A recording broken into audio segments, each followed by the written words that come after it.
Starting tomorrow, please refrain from coming in. The manager, the boss's daughter, briskly informed me the moment I stepped into the office. Her disdain for me was palpable, though the extent of it caught me off guard. Stunned, I resolved to comply with her directive. Days passed, each one marked by the manager's relentless antagonism towards me. Assigned to the planning department, a position I had eagerly sought since joining the company, I devoted myself diligently to my tasks, yet my efforts were constantly undermined by the manager, who, being the president's daughter, wielded unchecked authority. One morning, summoned by the manager, I found myself subjected to her condescending scrutiny. "Do you even know why you're here?" she sneered. Her contempt for my alma mater, repeatedly dismissed as low-ranking, permeated her every word. The sense of alienation among my colleagues compounded my discomfort. "Effective immediately, your presence here is no longer required," she declared, her tone dripping with disdain. Her entourage echoed her derision, amplifying my humiliation. "Am I being fired?" I ventured, my voice betraying a mix of disbelief and resignation. The manager's response, laced with arrogance, left no room for doubt. Resigned to my fate, I swiftly completed the necessary resignation formalities. Months later, settled into a new role at a different company, I was inundated with pleas from my former employer to return. The president's desperation contrasted starkly with the manager's callous indifference. Reluctantly, I reached out to the president, who implored me to reconsider. Despite his earnestness, I couldn't overlook the systemic injustice I had endured. The company's pleas fell on deaf ears as I resolved to forge ahead without looking back. "I am no longer associated with that company," I asserted, my intention to end the call evident. "We can sort this out if we talk. I'll bring my daughter along next time so we can discuss this." The president countered before I disconnected without a reply. I intended to call back later. Upon arriving at work, I was informed of visitors. Doubtful, I made my way to the reception room, only to find the former company's president and the manager waiting. "You really came, and how do you know I'm working at this company?" I questioned, surprised. "The company I currently work for is a rival of my previous one." "Hey, Ben, I used my connections to find you." "For now, just take a seat," the president insisted. Reluctantly, I complied, meeting the manager's gaze, wondering if she had truly come to apologize. Suddenly, she slammed her hand on the table. "This makes no sense. Why should I have to come all this way for someone like him?" she exclaimed, her tone accusatory. "Excuse me, if you want to talk, you should be the one coming to me," she continued, her agitation palpable. Far from apologizing, she was yelling at me. "I don't really have anything to say," she ranted. "It's ridiculous to quit just because you got a little scolded at work." "Quit because I was scolded? What do you mean?" "I gave advice on your plan, but you didn't want to take it, so you quit." "That's not how a professional behaves," she insisted, her words bewildering. I couldn't comprehend what the manager was saying. "That's not how it happened." "I was suddenly told not to come to the company," I interjected, trying to clarify. "You think just because I'm the president's daughter, I got my position through connections, and you don't want to take advice from me," she continued, unfazed by my explanation. The manager kept spouting nonsense without caring about what I had to say. "Wait, that's not true. You never even looked at my plans," I retorted, frustration mounting. "Dad, I've been enduring until now, but I can't anymore." "He always looked down on me because I'm a woman," she accused, her tone laden with resentment. Got mad for a little scolding, saying that. The manager ignored my words, acting as if she sought comfort from the president. "My daughter was treated like that." "None of that is true. So you're saying her crying is a lie?" the president interjected, disappointment evident in his voice. "I'm disappointed, Ben. I didn't think you were that kind of person," he added, his words piercing. "Moreover, it's outrageous to get re-employed by a rival company," the manager concluded, her disdain palpable. "I truly wanted to continue working in the same field. That's why I made the difficult decision to join this company. That was the truth. Even after joining the planning department I aspired for, I was completely ignored by the manager and never got the chance to prove my capabilities. However, I couldn't bring myself to leave this industry, and my current company welcomed me. You must have sold our company's information to get this job, right? Why else would they hire someone as incompetent as you? The manager accused. I did no such thing. I've maintained confidentiality, and this company never asked me for any information. People can say anything. In fact, our company has. Stop. Don't say another word, the president hastily interrupted, signaling to the manager to halt. Was she about to say something they didn't want me to hear? Such a useless person. This company should fire him. A low-ranked individual only brings shame. If Ben apologizes, I might consider taking him back. I'll even reassign him to the planning department if he wishes. For now, we don't need someone like him. Just bear with it and continue as usual. We'll manage. Then, I want a raise. The two of them continued discussing without any regard for my opinion. Despite my repeated expressions of unwillingness to return, I was being told to apologize and be forgiven. The frustration of being treated like a fool left me trembling. The manager noticed and sneered. Are you crying with joy? It figures. Low-ranked individuals really can't help themselves. You really are a kind soul, aren't you? She mocked. Sure, I am. Taking someone like him back is nothing short of generous. Just make sure you don't irritate me too much. Make sure you listen to your boss, okay? I have no intention of leaving this company, I asserted. You still don't get it. I'm offering to take care of you before you get fired for incompetence. You really are clueless. That's the way it is. But don't quit over a little scolding this time, the president added dismissively. The mocking continued.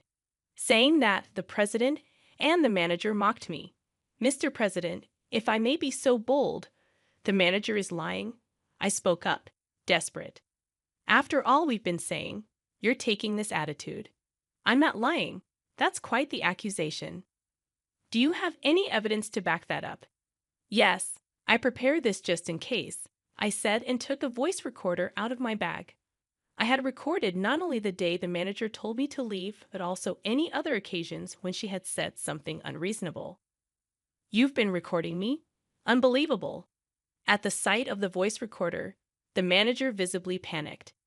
Dad, we don't need to listen to this. Let's just go. Then I'll play it. I played the recording, making sure the manager, who was attempting to leave, could hear it. The recording unmistakably captured the manager's voice instructing me not to come to the company. What's the meaning of this? My daughter was lying. It's a lie, the president explained. Undeterred, I went on to reveal all the unfair treatment I had endured from the manager. The recording included the sound of my proposal being torn up, the manager and her aunt bad-mouthing me during work hours, and the crucial exchange where I asked why my proposals were never reviewed. Her reply stung. They're from a low-ranked individual like you. Your ideas are as expected. It was undeniable proof that the manager had been lying.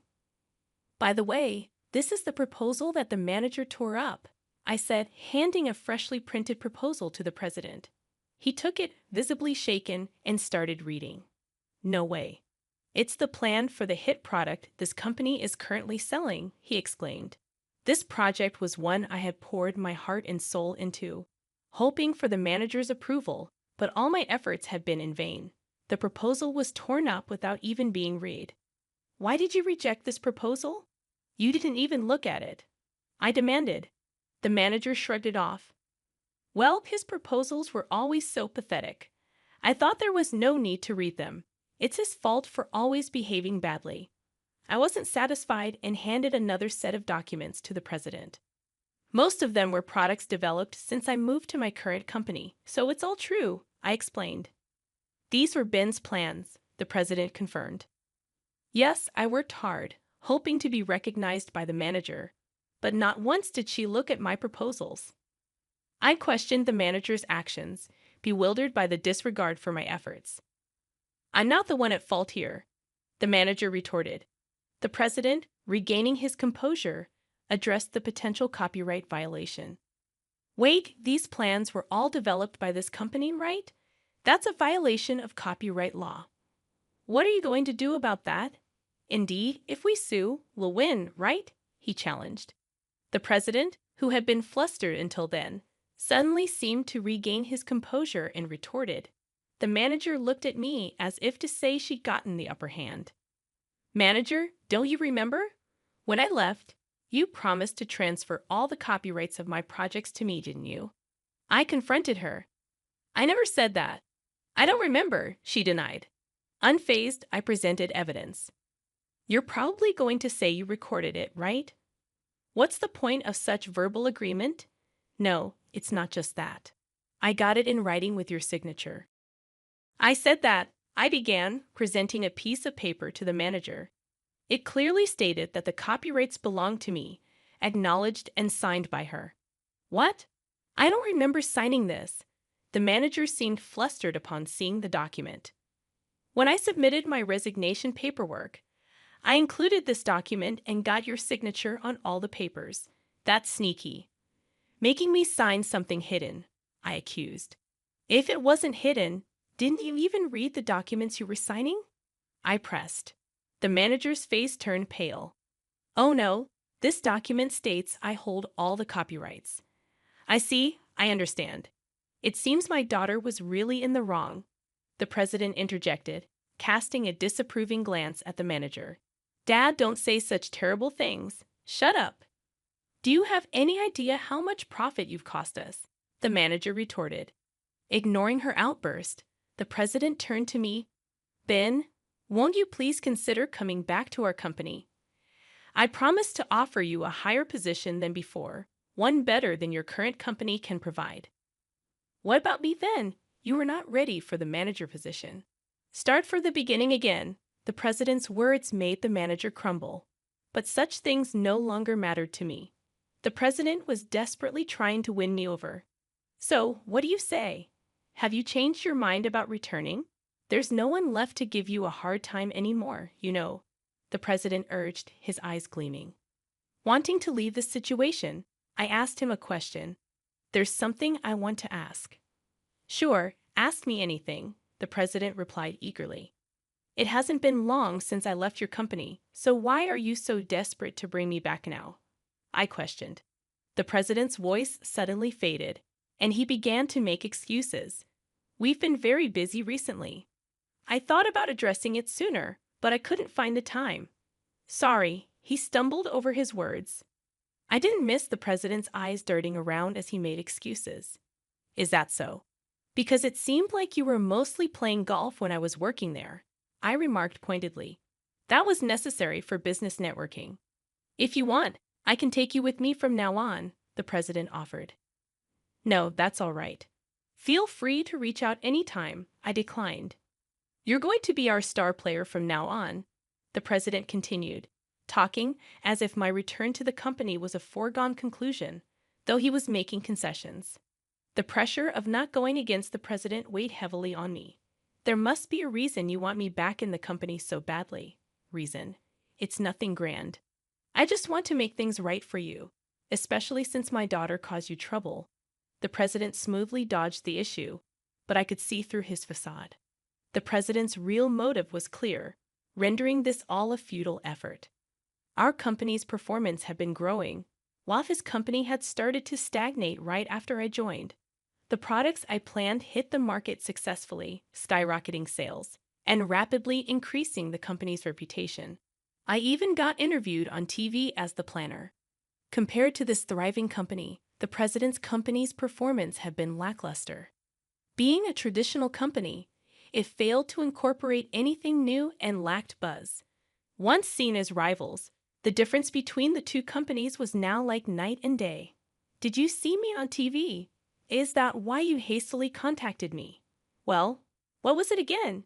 Didn't you realize I had left or that your company's performance wasn't growing until you saw me on TV? I had a lot I wanted to say. Why did he ignore the harassment I was receiving? Why didn't he inquire when I had to leave abruptly for an unreasonable reason? But conveying that to the president now meant nothing. There's no need for me to be involved anymore, I stated firmly. Did you think I was unaware of everything? You're a spiteful person. Yes, our company is in a pinch. If you know that, come back quickly. The president's tone turned accusatory. I have no intention of leaving this company, I affirmed. Are you defying me? I was the one who transferred you, a low-ranked college graduate, to the planning department. Are you repaying my kindness with betrayal? The president's words stung, but I remained resolute. I am grateful for being placed in the planning department and offered many ideas and response.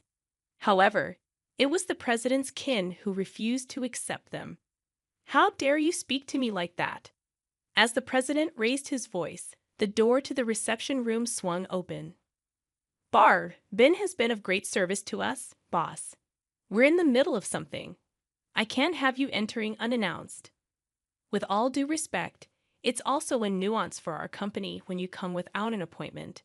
Occupy the reception room and tie up our valuable employee. A person of your level shouldn't be so arrogant. Who do you think I am? I spoke firmly to the newcomer. My apologies. May I offer you my business card? My boss presented a business card to the president. The president snatched it, and his face turned pale as he read it. My father is busy, so I came in his stead. I will be serving as the CEO from next year. My boss, like the manager, was the son of the company's president and an extremely capable person set to become the new president next year. I had no idea. No problem. We're grateful for the talented individual you've provided us. The president bowed, and I felt a sense of puzzlement as to why he seemed so anxious. However, we will have to decline the collaboration project you proposed recently, my boss announced. What?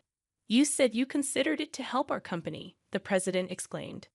I did consider it. Even though it's a rival company, seeing a traditional manufacturer falter doesn't feel right. Then why? The president questioned, only to be interrupted. Seeing the character of you and your daughter, I couldn't bring myself to support you. Please reconsider, my boss explained. The president desperately apologized, and the manager seemed to finally realize the gravity of the situation. Please help me out here. I'm sorry, the manager pleaded. It's my boss's decision. There's nothing I can do, my boss replied firmly. After that, the president and the manager were escorted out by security guards. Ben, I believe in you. I'll be waiting, the president shouted as he left. I just watched him go. Later, I heard that the manager's company's performance continued to plummet, making management difficult. The calls kept coming after that day, so I changed my phone number. Meanwhile, the company I work for continues to grow rapidly. I want to keep working here for the foreseeable future.